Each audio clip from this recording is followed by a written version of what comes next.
Hello and welcome to 6 Minutes with the Renegade Economist. This week we break our 6-minute rule. Fred Harrison's going out to catch up with Dr. Michael Hudson, professor at one of America's universities and also former Wall Street consultant.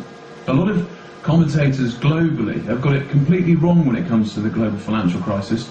Hudson and other renegade economists who are hooking up with our network have really got their finger on the pulse, and you'll see why. Fred Harrison puts to him these searching questions. How do we solve the debt problem today? The only way to do it is to wipe out the debts that can't be paid. If mortgages are $500,000 on a $250,000 house, you've got to write down the mortgage to the market price, and you've got to have the creditors take a loss for their bad loans. Is the bailout of the banks going to solve this financial crisis? No, the bailout of the banks is only paying the creditors and giving the creditors the money for the bank loans without giving a penny of debt relief to the actual debtors who owe the loans. All it means is that the government is taking over the creditor position, and it's kicking out the homeowners and throwing the... But won't the taxpayers get their money back in the end? If the taxpayers could get their money back, then you can be sure that private enterprise would have come in and they would have bought the mortgages. If you have the marketplace not buying the mortgages, if you have the bank saying these are junk mortgages and this is toxic waste, how on earth can the taxpayers make money off toxic waste? Is it really a good investment for the taxpayers to come in and bail out the banks that say we've made junk mortgages and this is toxic waste and we weren't able to sell it to find a greater fool?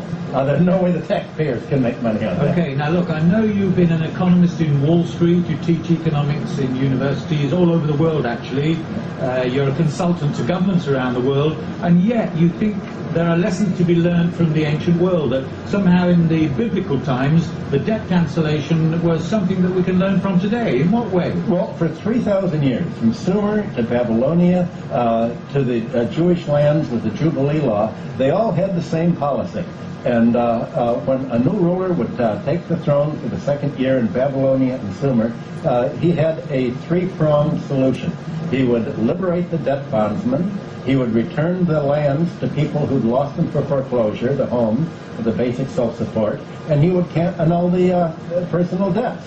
And by wiping the bad debts off the books, he'd create a clean slate.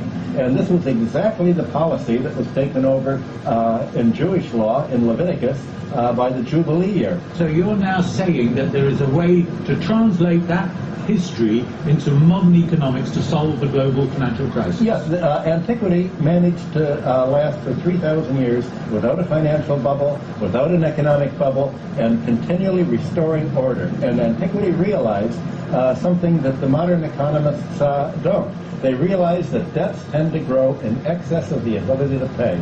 And when the debts did that in antiquity, the ruler would cancel the debts. Now that was very easy in antiquity because most debts were tax debts owed to the palace.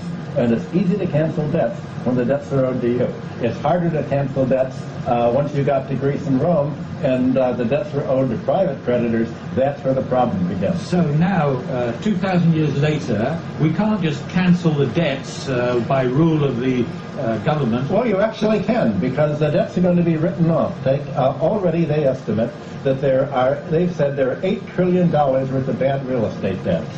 Now, if the government would have just let market conditions take their place, when Lehman Brothers went bankrupt in September, Lehman Brothers mortgages were trading on the market at 22 cents on the dollar.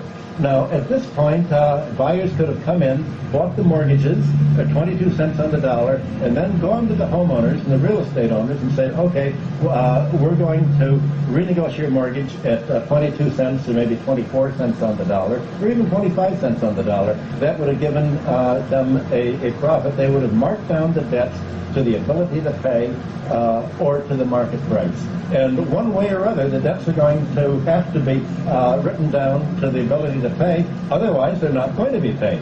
If people can't pay more their debts, they won't be. The question is, how won't they be? So why aren't governments doing that, writing off the debts or allowing the debts to be cancelled today? Very good question. The reason is that the largest contributor to the political campaigns is the financial sector, and the governments have a choice. They can save the economy or they can save the creditors that made the bad loans. They've said, we don't care about the economy, we're bailing out the creditors, that's our constituency, and that's what the governments are doing today. They're not saving the economy, they're saving their constituency, the creditors. They're saving London City, they're saving Wall Street, and they're saving the bourse, and the economy's left to shrink. And until the government saves the economy and rates down the debts to the ability to pay, there's not going to be a recovery from this. You're saying then that governments are acting in bad faith? They're not acting democratically. What the governments have done have been to turn from a democracy into an oligarchy. And we're seeing an oligarchy and, in fact, a kleptocracy emerge here.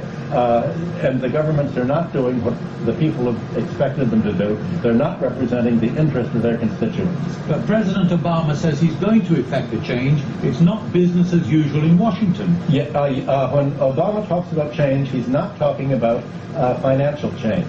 He's not talking about economic change. He's talking about workmen's laws, of health reform, of racial equality. He's not talking about any economic change at all because, in fact, he's reappointed the Bush administrators and the Clinton administrators. He's brought back the same people who brought us the Russian crisis. And if you want to see what their plans are for the United States, look at what Obama's team did when they had a free hand in Russia in the 1990s. They brought the biggest inequality and kleptocracy in modern times. So, Michael, you're in London to address a conference at the University of London. What is it that you're going to tell them? Well, I'm going to tell them that the finance sector and the real estate and the insurance sector are not part of the real economy of production and consumption. The asset and wealth sector is different from the production sector. You can think of the financial sector as being wrapped around the real economy, almost like a parasite, and that's why it's been called parasitic for so long. The financial sector extracts interest from the economy. The property sector extracts economic rent, as do monopolies. Now, the key thing about parasites is that it's not simply that they extract nourishment from the host. The parasite takes over the host's brain to make it think it's part of the economy, to make it think it's part of the host's own body, and in fact that it's almost like a child of the host to be protected. And that's what the financial sector has done today. You have Obama coming out and saying we have to save the banks in order to save the real economy. The fact is you can't serve both the parasite and the host. Now the amazing thing is that we have the economic training tablets from Babylonia from 2000 BC, and the mathematical models they had of the economy in 2000 BC are more sophisticated than any of the mathematical models that they use today for government planning. And the reason is that they calculated how long it takes for a debt to double. Any interest rate is a doubling time. They knew in 2000 BC that the debts doubled. They also knew that the economy grew in an S-curve. They had mathematical models for the growth of herds in an S-curve, for agricultural production. So they knew that the tendency was for debts to grow faster than the economy could grow. And that's why when every new ruler took the throne, they'd cancel the debt. But look, we've had Nobel Prize-winning economists telling hedge funds how to operate. Are you saying they are clueless on mathematics? Well, that's a very good question. You look at the fact that long-term credit management went broke using the Nobel Prize winners. The mathematical models that won the Nobel Prize have led to $450 trillion of derivatives contracts that are now junk. So what they won the Nobel Prize for is junk mathematics that have led to junk derivatives and junk mortgages. That's what's happened.